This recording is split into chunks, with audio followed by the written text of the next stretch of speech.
ಸಿದ್ದರಾಮಯ್ಯ ಸಾಹೇಬ್ರೆ, ನಮ್ಮ ಎಐಸಿಸಿಯ ಪ್ರಧಾನ ಕಾರ್ಯದರ್ಶಿಗಳು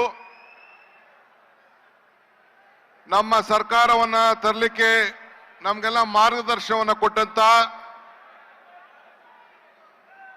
ರಾಜ್ಯಸಭಾ ಸದಸ್ಯರು ಹಿರಿಯರಾದಂತ ರಣದೀಪ್ ಸಿಂಗ್ ಸುರ್ಜಿವಾಲಾರವರೇ, ವೇದಿಕೆಯಲ್ಲಿರುವಂತ ನಮ್ಮ ಗೃಹ ಸಚಿವರೇ, ಎಲ್ಲ ಹಿರಿಯ ನನ್ನ ಮಂತ್ರಿಮಂಡಲದ ಎಲ್ಲ ನನ್ನ ಸಹೋದ್ಯೋಗಿಗಳೇ, ನಮ್ಮ ಶಾಸಕ ಮಿತ್ರರೇ, ಲೋಕಸಭಾ ಸದಸ್ಯಗಳೇ, ನಮ್ಮ ಕೆಪಿಸಿಸಿ ಎಲ್ಲ ನಮ್ಮ ಕಾರ್ಯಾಧ್ಯಕ್ಷಗಳೇ, ಪದಾಧಿಕಾರಿಗಳೇ, ಜಿಲ್ಲಾ ಅಧ್ಯಕ್ಷಗಳೇ, ಮಾಜಿ ಶಾಸಕರುಗಳೇ, ಮುಖ್ಯವಾಗಿ ಈ ಬೃಹತ್ ಐತಿಹಾಸಿಕ ಸಮಾವೇಶಕ್ಕೆ ಪಾಲ್ಗೊಂಡು ಇಡೀ ದೇಶಕ್ಕೆ ಒಂದು ದೊಡ್ಡ ಸಂದೇಶವನ್ನ ಕಳಿಸ್ತಾ ಇರುತ್ತ ಎಲ್ಲ ಕಾರ್ಯಕರ್ತರೇ, ಬಂಧು ಭಗಿನಿಯರೇ, ಸೋದರ ಸೋದರಿಯರೇ ಮತ್ತು ಮಾಧ್ಯಮ ಮಿತ್ರರೇ, ಈ ದಿನ ಸ್ವಲ್ಪ ಶಾಂತಿ ಇರಬೇಕು. ನಾನೇನು ಹೇಳ್ತೀನಿ ಕೇಳಬೇಕು. ಕೆಂಗೇರಿ ಬಿಡದಿಯಿಂದ ಹೇಳ್ಕೊಂಡು ಬಂದಿದ್ದೀನಿ ಮೈಸೂರು ಗಂಟ. ಯಾರು ಗಲಾಟೆ ಮಾಡದೆ ಕೇಳೋರೆ, ಈಗೂ ಕೇಳಬೇಕು. ಈ ದಿನ ಸ್ವಲ್ಪ ತಾಳ್ಮೆಯಿಂದ ಇರೋ. ಕೈ ಮುಗಿದ್ದೀನಿ, ಸುಮ್ಮನೆ ಇರಬೇಕು. ಈ ದಿನ ಬ್ರಿಟಿಷರ ವಿರುದ್ಧ ಆಗಸ್ಟ್ 9ನೇ ತಾರೀಕು ಕ್ವಿಟ್ ಇಂಡಿಯಾ ಚಳವಳಿಯನ್ನ ಮಹಾತ್ಮ ಗಾಂಧೀಜಿಯವರ ನಾಯಕತ್ವದಲ್ಲಿ ನಡ್ಕೊಂಡು ಬಂತು. ಅಂದು ಬ್ರಿಟಿಷರ ವಿರುದ್ಧ ಹೋರಾಟವನ್ನು ನಾವು ಮಾಡಿದೋ. ಇದೇ 9ನೇ ತಾರೀಕು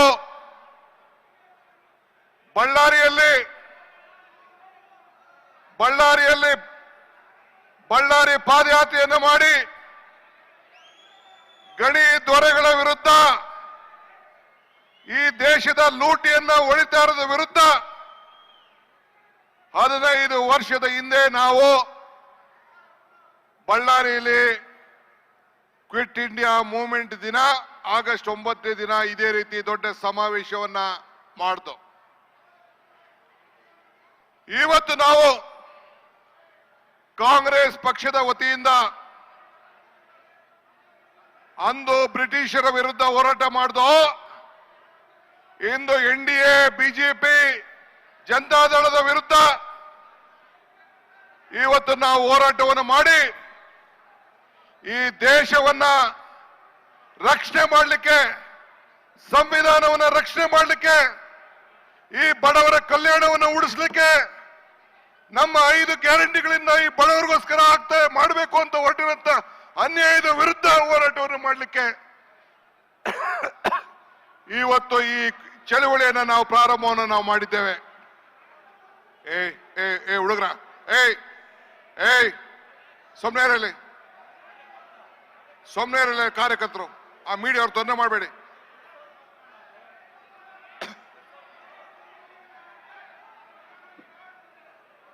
ಮೀಡಿಯಾಕ್ಕೆ ತೊಂದರೆ ಮಾಡಬೇಡ, ಸುಮ್ಮನೆ ಇರಯ್ಯ. ಅವ್ರು ಹೊರಗಡೆ ಕಳ್ಸ್ತಾ ಇದ್ದಾರೆ, ನೀನ್ ಕೈ ಮುಗಿದೀನಿ, ಸುಮ್ಮನೆ ಇರೋ. ನೀನ್ ಕೈ ಮುಗಿದೀನಿ, ಪಾಪ ಅವರೆಲ್ಲ ಹೊರಗಡೆ ದೇಶಕ್ಕೆ ಕಳಿಸ್ತಾ ಇದ್ದಾರೆ, ಸುಮ್ಮನೆ ಇರು.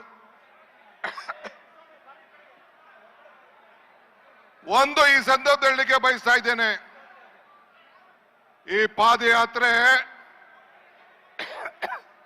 ಜನತಾದಳದವರು, ಬಿಜೆಪಿಯವರು ಸೇರಿ ಮಾಡ್ತಾ ಇದ್ದಾರೆ. ಪಾದಯಾತ್ರೆ ಅಲ್ಲ ಇದು. ಅವರ ಏನು ಈ ಒಂದು ಪಾದಯಾತ್ರೆ ಮಾಡ್ತಾ ಇದ್ದಾರೆ, ಪಾಪ ವಿಮೋಚನೆ ಯಾತ್ರೆಯನ್ನ ಇವತ್ತು ಮಾಡ್ತಾ ಇದ್ದಾರೆ. ಅದು ನಮ್ಮದು ಅಧರ್ಮಿಗಳ ವಿರುದ್ಧ ಧರ್ಮ ಯುದ್ಧ, ನಮ್ಮದು ಅನ್ಯಾಯದ ವಿರುದ್ಧ ನ್ಯಾಯ ಯುದ್ಧ, ನಮ್ಮದು ಅಸತ್ಯದ ವಿರುದ್ಧ ಸತ್ಯ ಯುದ್ಧ. ಅದನ್ನ ಮಾಡಲಿಕ್ಕೆ ಇವತ್ತು ನಾವೆಲ್ಲ ಇಲ್ಲಿ ಸೇರಿದ್ದೇವೆ. ಈ ದೇಶಕ್ಕೆ ಕಾಂಗ್ರೆಸ್ ಪಕ್ಷ ಒಂದು ದೊಡ್ಡ ಇತಿಹಾಸ ಇದೆ. ಬ್ರಿಟಿಷರ ವಿರುದ್ಧ ಹೋರಾಟವನ್ನು ಮಾಡಿ ನಿಮಗೆ ಸಂವಿಧಾನವನ್ನು ತಂದುಕೊಟ್ಟು ಈ ದೇಶಕ್ಕೆ ಸ್ವಾತಂತ್ರ್ಯವನ್ನು ತಂದುಕೊಟ್ಟು ಎಲ್ಲ ವರ್ಗದ ಜನರಿಗೆ ರಕ್ಷಣೆಯನ್ನು ಕೊಟ್ಕೊಂಡು ನಾವು ಬರ್ತಾ ಇದ್ದೇವೆ. ನಾನು ಯಾವಾಗಲೂ ಒಂದು ಮಾತು ಹೇಳ್ತಾ ಇರ್ತೇನೆ, ಕಾಂಗ್ರೆಸ್ ಶಕ್ತಿ ಈ ದೇಶದ ಶಕ್ತಿ, ಕಾಂಗ್ರೆಸ್ ಇತಿಹಾಸ ಈ ದೇಶದ ಇತಿಹಾಸ, ಕಾಂಗ್ರೆಸ್ ಅಧಿಕಾರಕ್ಕೆ ಬಂದ್ರೆ ಎಲ್ಲ ವರ್ಗದ ಜನರ ಅಧಿಕಾರಕ್ಕೆ ಬಂದಂಗೆ ಅಂತ ಹೇಳಿ ಇವತ್ತು ಈ ಒಂದು ಜನ ಆಂದೋಲನ ಕಾರ್ಯಕ್ರಮ ಈ ರಾಜ್ಯದ ನಮ್ಮ ಜನತೆಯ ರಕ್ಷಣೆಗೋಸ್ಕರ, ನಮ್ಮ ಸಂವಿಧಾನದ ರಕ್ಷಣೆಗೋಸ್ಕರ ಬಿಜೆಪಿ ಜನತಾದಳದವರು ಏನು ನಾವು ಅಧಿಕಾರಕ್ಕೆ ಬಂದಿದ್ದೇವೆ, 136 ಸೀಟು ಸಿದ್ದರಾಮಯ್ಯನವರ ನಾಯಕತ್ವದಲ್ಲಿ ಡಿ.ಕೆ. ಶಿವಕುಮಾರ್ ಅಧ್ಯಕ್ಷತೆಯಲ್ಲಿ ಏನು ಬಂದಿದೆ, ಈ ಸರ್ಕಾರವನ್ನ 10 ತಿಂಗಳಲ್ಲಿ ತೆಗೆದುಹಾಕ್ತೀವಿ ಅಂತ ಹೇಳಿ ಏನು ಒಂದು ಹೋರಾಟ, ಒಂದು ಹುನ್ನಾರ ನಡೀತಾ ಇದೆ. ಈ ಬಡವರಿಗೋಸ್ಕರ ನಾವೇನು ರಕ್ಷಣೆಯನ್ನು ಕೊಟ್ಟು ಈ 5 ಗ್ಯಾರಂಟಿಗಳನ್ನು ಕೊಟ್ಟು ನಿಮ್ಮ ಬದುಕನ್ನ ನಾವು ಬದಲಾವಣೆಯನ್ನು ಮಾಡ್ತಾ ಇದ್ದೇವೆ. ಇದನ್ನ ನಾವು ರಕ್ಷಣೆ ಮಾಡಲಿಕ್ಕೆ ಈ ಒಂದು ಹೋರಾಟವನ್ನು ಇವತ್ತು ನಾವು ಹಮ್ಮಿಕೊಂಡಿದ್ದೇವೆ. ನಿಮ್ಗೆಲ್ಲ ಸಂದೇಶವನ್ನು ಕೊಡ್ಲಿಕ್ಕೆ ನಾವು ಮಾಡಿದ್ದೇವೆ. Mister Kumaraswamy, mister Ashoka, mister Vijayendra, ನೀವು 170, 180 ಜನ ಶಾಸಕರುಗಳನ್ನ ಹಿಂದೆ ಕರ್ಕೊಂಡು ಆಪರೇಷನ್ ಲೋಟಸ್ ಮಾಡಿ ಅನೇಕ ಸರ್ಕಾರಗಳನ್ನ ತೆಗೆದುಹಾಕಿದ್ರಿ. ಕುಮಾರಸ್ವಾಮಿ, ನಿನ್ನ ಮುಖಂಡತ್ವದಲ್ಲಿ 19 ಸೀಟ್ ಮಾತ್ರ ಗೆಲ್ತು. ಈ ಡಿ.ಕೆ. ಶಿವಕುಮಾರ್ ಮುಖಂಡತ್ವದಲ್ಲಿ ಅಧ್ಯಕ್ಷತೆಯಲ್ಲಿ 136 ಸೀಟ್ ಗೆದ್ದಿದೆ. ಈ ಬ್ರಿಟಿಷ್ ಅವರು 200 ವರ್ಷ ಆಳಿದ್ರು ಕೂಡ ಈ ಕಾಂಗ್ರೆಸ್ ತೆಗೆದಾಕಕ್ಕಾಗ್ಲಿಲ್ಲ. ನಿನ್ನ 19 ಸೀಟು ಈ ಬಡ ಜನತೆಯ ಶಕ್ತಿ, ಈ ಕಾಂಗ್ರೆಸ್ ಶಕ್ತಿ. ಇದನ್ನ ನಿನ್ನ ಕೈಲಿ ಇನ್ನ 2 ಜನ್ಮ ತಾಳಿದ್ರು ಕೂಡ ನೀನು ಬಿಜೆಪಿಯವರು ಸೇರ್ಕೊಂಡು ಏನೇ ಕುತಂತ್ರ ಮಾಡಿದ್ರು ನಿನ್ನ ಕೈಲಿ ಮಾಡ್ಲಿಕ್ಕೆ ಸಾಧ್ಯ ಇಲ್ಲ. ಇವತ್ತು ಸಿದ್ದರಾಮಯ್ಯನವರ ರಾಜೀನಾಮೆ ಬೇಕಾ ನಿನಗೆ?